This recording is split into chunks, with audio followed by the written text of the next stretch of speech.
हम ये चीज़ समझते हैं कि बच्चों में अर्टिकेरिया इतना कॉमन क्यों होता है। तो अर्टिकेरिया के जो निदान होते हैं वो सबसे ज़्यादा बच्चों में होने की संभावना रहती है। उसका कारण क्या है? सबसे बड़ा जो निदान है वो है बच्चों में शीत और उष्ण का के बीच में जो क्रमशः थोड़ा सा समय दे करके होना चाहिए। मतलब अभी मेरी बॉडी गर्म है और थोड़ा सा समय देना चाहिए मुझे किसी ठंडे स्थान पर जा कर के, वो बच्चों में उतना धैर्य नहीं होता है। अभी नहा करके आए, उनको पंखे के नीचे आना है, फिर खेल करके आए तो उनको ठंडा पानी चाहिए, फ्रिज के आइटम फ्रिक्वेंटली लविंग होते हैं उसके।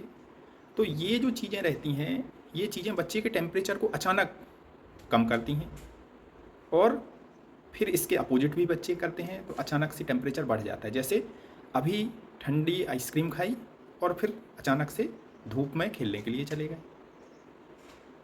तो इसके कारण से फिर रात में जब बच्चे सोते हैं तो दिन और रात में जो टेम्परेचर का एडजस्टमेंट होता है, जो डायरनल जो एडजस्टमेंट जैसे अपन को करके चलना होता है, वो भी बच्चे नहीं करते।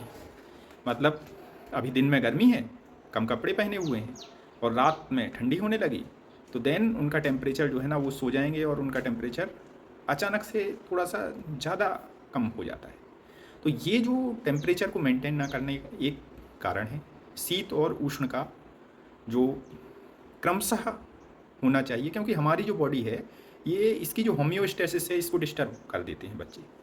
देन सेकेंड नंबर पर जो कारण आता है वो होता है मधुर पदार्थों का। बच्चे जो है ना वो मीठा रस, मीठे पदार्थ इनके बहुत ही लविंग होते हैं, फ़ैन होते हैं इनके, ये उनको चाहिए ही चाहिए, भोजन में स्वाद चाहिए। तो उस स्वाद के कारण से जो मधुर पदार्थ अवेलेबल होते हैं, मधुर रस से भी एक प्रकार का हमारा जो ब्लड है वो थोड़ा सा टॉक्सिन फ्री नहीं हो पाता है, प्यूरिफाई नहीं हो पाता है। तो उसके कारण से उसमें कफ दोष की उत्पत्ति होती है, क्योंकि जो रस है वो दोष के लिए डायरेक्ट रिस्पॉन्सिबल है।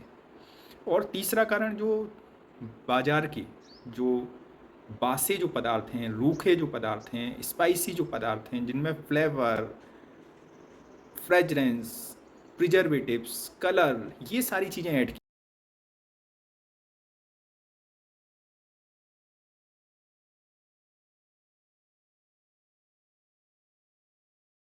की हुई हैं, ये भी बच्चे के लिए बहुत ही लविंग है।